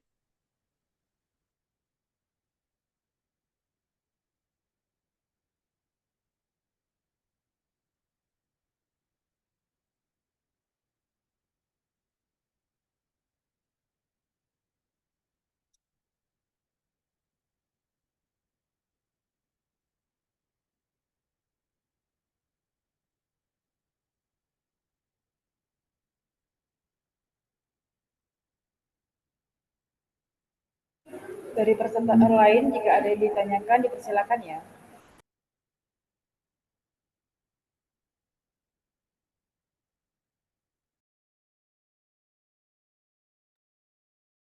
Ya.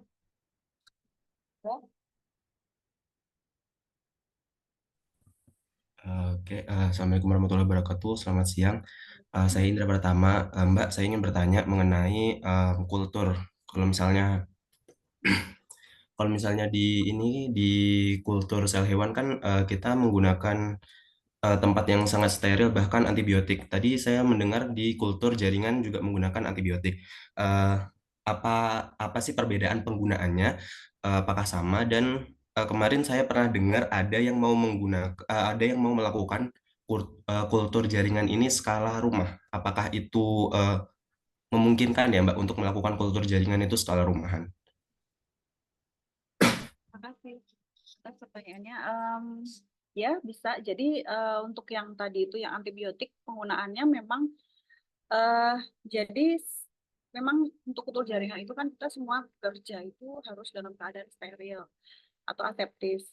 Nah, salah satu yang harus disterilkan adalah tanamannya kan, bagian tanaman yang akan kita kulturkan. sterilisasinya biasanya kan kalau misalnya teman-teman pernah dengar itu sterilisasi secara kimiawi, misalnya direndam menggunakan larutan Baiklin atau larutan pemutih lainnya atau larutan natrium hipoklorit lainnya gitu kan. Kemudian ada juga yang direndam pakai HgCl2, lalu direndam pakai apa itu alkohol 70% dan lain sebagainya. Nah, sterilisasi itu sifatnya adalah sterilisasi permukaan saja. Tapi ternyata tanaman-tanaman itu punya istilahnya adalah endofit, yaitu suatu mikroorganisme yang sudah ada, yaitu hidup di dalam suatu jaringan tanaman, tapi sifatnya tidak membunuh. Kayak misal nih kita punya di usus kita kan kita punya probiotik ya, atau bakteri Escherichia coli kayak gitu kan. Nah itu kan kita ketika dalam tubuh kita ada bakteri itu, tapi kan kita tidak menimbulkan penyakit gitu loh. Nah itu mirip-mirip seperti itu. Jadi tanaman pun juga punya endofit seperti itu, yang sifatnya tidak menghasilkan penyakit atau bergejala penyakit di tanaman tersebut. Tapi ketika kita mengkulturkan suatu jaringan tanaman itu, kadang misalnya nih di 1 bulan pertama itu tidak apa ya, tidak terkontaminasi nih, aman. Tapi nanti ternyata minggu depan tiba-tiba muncul bakteri misalnya seperti itu. Bisa jadi itu adalah bakteri endofitnya. Tapi kalau nanti itu dibiarkan, akan menyebabkan si tanamannya juga lama-lama mati juga, karena kan tanaman kalau untuk in vitro itu kecil ya, dan dia masih rentan. Nah, salah satu caranya untuk menanggulangi itu adalah kita menanam di media yang ada antibiotik. Seperti itu. Jadi untuk mencegah pertumbuhan si endofit atau mikrob tadi yang sifatnya adalah sistemik kayak gitu. Terus masuk ke yang pertanyaan kedua, apakah bisa kultur jaringan itu dilakukan skala rumah? Itu bisa banget. Jadi teman-teman nih punya bisa itu contoh yang sudah sangat nyata adalah biasanya untuk kultur anggrek. Tapi biasanya untuk kultur anggrek yang dikultur adalah bijinya. Jadi sebenarnya masuknya ke seed culture, bukan organ culture kayak gitu. Sistem yang diperlukan kalau untuk skala rumah tangga itu sebenarnya sangat simpel. Jadi kita misalnya kan kita semuanya kan harus serba steril. Berarti dari segi media tanamnya, peralatan dan segala macam itu kan juga harus disterilkan. Itu bisa menggunakan, kalian tahu kan panci presto, tahu kan? Nah, panci presto itu bisa digunakan menjadi salah satu tools atau alat yang digunakan untuk sterilisasi. Jadi adik-adik bikin media agar di botol-botol kultur jaringan gitu kan, ditutup rapat, dan kemudian sama alat-alatnya sudah rapat, masukin tuh ke mesin panci presto gitu kan. Panci presto di setting aja, misalnya di sterilisasinya sekitar 15 menit. 15 menit itu adalah ketika dia sudah mencapai tekanan tertentu, kemudian itu baru mulai menghitung apa namanya, mulai dihitung lama sterilisasinya. Kalau di skala lab itu kan kita menggunakan nah, autoclave itu suhunya adalah 121 derajat Celcius. Jadi mulai terhitung menit sterilisasinya itu adalah ketika suhunya sudah mencapai 121 derajat Celcius. Dari situ baru terhitung, misalnya kita ambil timer 15 menit, setelah 15 menit baru dimatikan. Gitu. Itu kalau untuk panci presto ya itu seperti itu. Gampangnya adalah matiin, ya udah kalau udah 15 menit ya matiin kompornya, udah tinggal tunggu tekanannya turun baru dibuka. Gitu. Lalu bagaimana dengan nanamnya gitu kan. Nanam kan kita juga kalau di kampus kan atau di lab itu kan ada yang namanya laminar airflow. Nah, itu kita bisa menggunakan NCAS gitu. Nanti teman-teman searching aja ya, NCAS, ENKAS. Itu bisa dipakai juga untuk skala rumah. Bisa kok. Terus untuk ngesilnya, seal itu apa sih? Nge-wrappingnya. Di wrapping pakai plastik seal aja, plastik wrapping biasa, terus potong-potong kan. Plastik wrapping itu kan mirip dengan aluminium foil yang panjang sekitar 3 cm gitu kan. Potong aja jadi bulat-bulat gitu kan.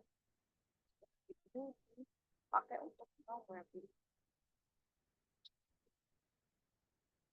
Banyak kok yang industri apa namanya? Industri anggrek itu, tanaman-tanaman anggrek itu banyak yang skala besar. Jadi kalau teman-teman ingin merintis kulit jaringan skala rumah,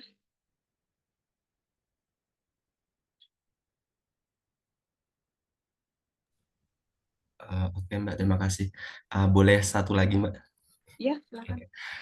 Jadi misalnya kalau di kultur sel hewan ini biasanya agensi yang paling kami hindari itu jamur ya Mbak. Kalau di kultur jaringan pada tumbuhan ini agensi apa sih yang kemungkinan tuh paling besar untuk merusak si kultur ini? Kemudian satu lagi ini Mbak. Tadi teman-teman kan nanya tentang eh, tips and trick, tips-tips ya, tips-tips praktikum. Nah, kalau saya lebih bertanya gimana tips-tips masuk ke BRIN itu sih Mbak. Soalnya saya juga nanti kalau Waduh. lulus pengen banget apply di BRIN. Oh, oke. Semangat. Ya, agensi yang paling merusak ya. Oh ya, sebenarnya kalau untuk paling merusak ya, yang paling kita hindari ya kontaminasi sih. Gitu. Paling kita hindari ya gimana caranya tanaman itu steril, tidak tidak terkontaminasi atau apa ya? Ya itu tadi tidak. Jadi yang tumbuh ya tanamannya, bukan bakteri atau jamurnya. Ya gitu.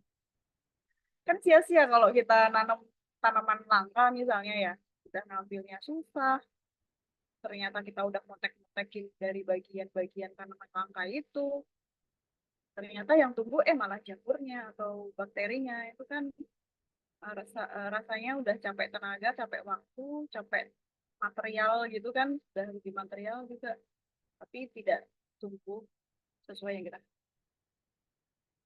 paling ya. Apa ya? Kalau kultur hewan kan juga tuh dari kontaminasi juga kan.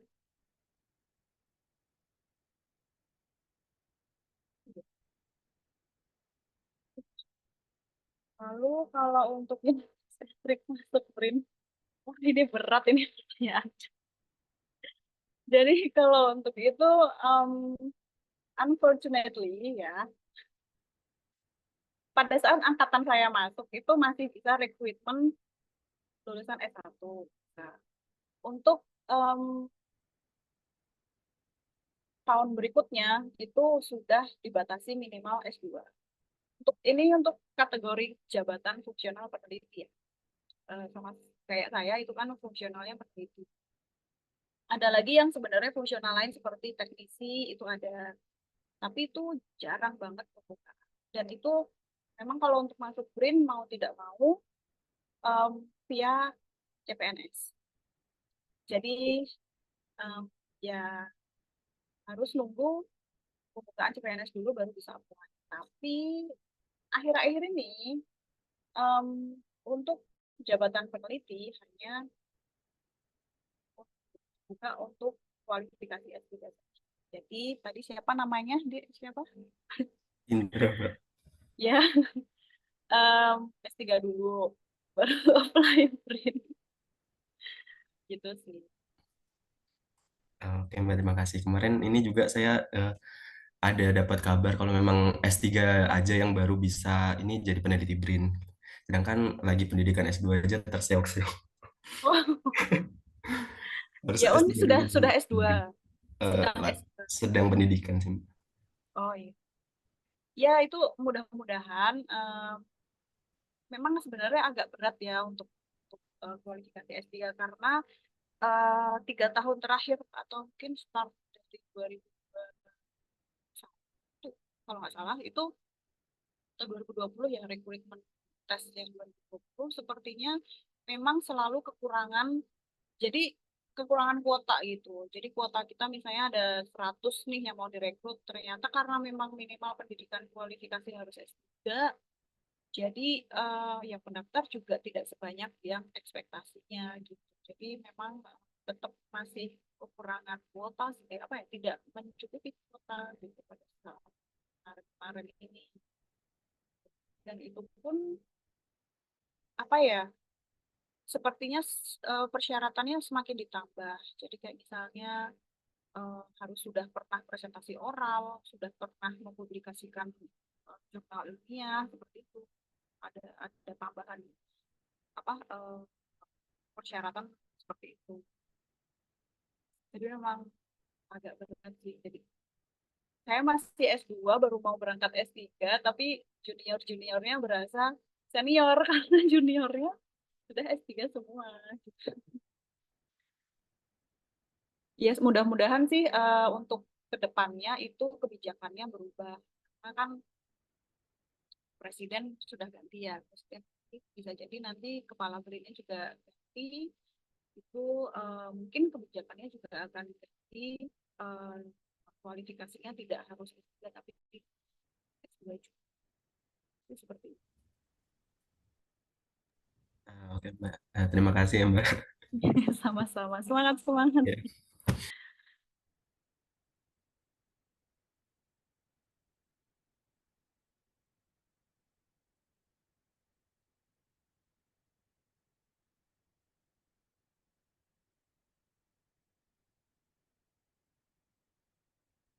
Ini kita waktunya sampai jam berapa ya, Mbak? Mbak moderator. Sampai jam sampai jam 12.30, Mbak. Oh iya, oke. Berarti masih ada 10 menit lagi ya. Iya. Baik, bagi peserta yang lain jika ada yang ingin ditanyakan, silakan.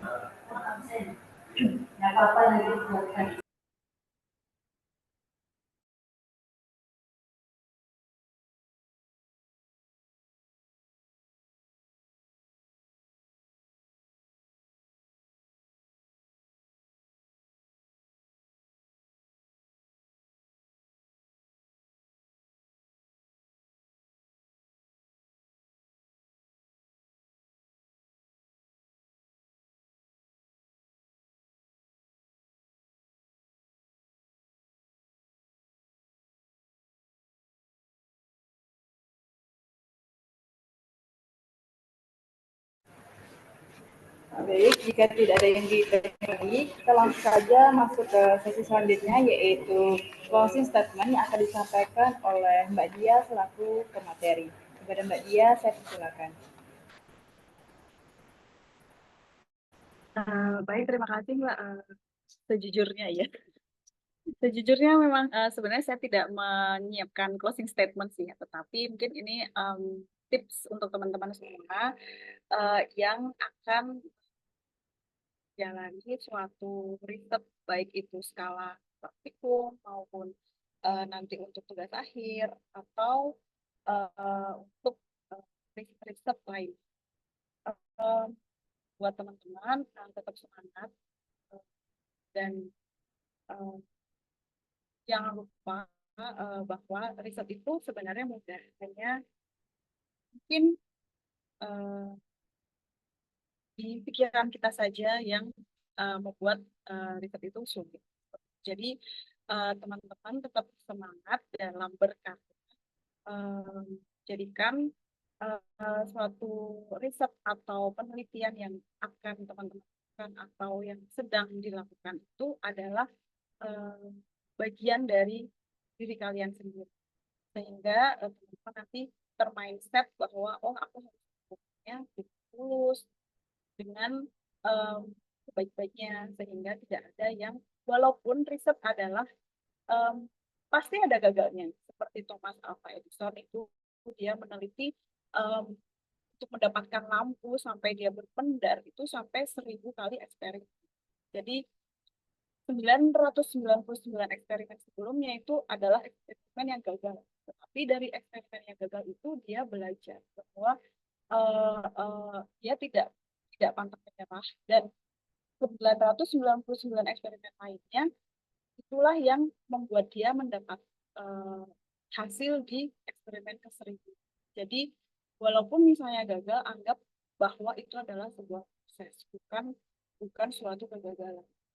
Dan satu lagi buat teman-teman, lakukan segala sesuatu termasuk penelitian itu dengan tulus. Jadi insya Allah teman-teman nanti tidak hanya mendapatkan ilmu atau skill baru, tapi juga berkah atau mungkin ya istilahnya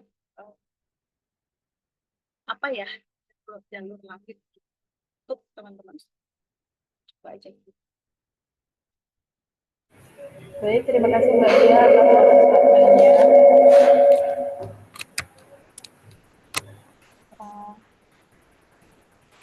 Jadi demikianlah acara laboratory training to improve knowledge and skill science and experimental botany. Jadi sebelum saya menutup acara pada hari ini, izinkan saya untuk berpantun terlebih dahulu. Nanti yang teman-teman yang lain tolong jawabin cakep ya. Burung merpati terbang melayang. Cakep. Yang kenari. Sampai jumpa di lain kesempatan. Semoga sukses selalu menghampiri. Terima kasih teman-teman. Baik, saya selaku MC pamit undur diri. Semoga apa yang kita dapatkan hari ini bisa dimengerti dan juga bisa bermanfaat bagi kita semua. Saya akhiri, wassalamualaikum warahmatullahi wabarakatuh dan selamat sore. Selamat sore, terima kasih semuanya. Ada salam dari Mbak Edwin, lagi ada kegiatan di sini. Oh iya, salam kembali. Kapan-kapan main ke BRIN ya, ditunggu. Foto sudah. Oke, terima kasih semuanya, sehat selalu. Ya, terima kasih Ibu. Ya, sami-sami Ibu. Saya mohon undur diri ya, teman-teman semuanya. Ya. Terima kasih, salam. Boleh ditutup Zoom, kenapa Ibu Ninda bisa nutup?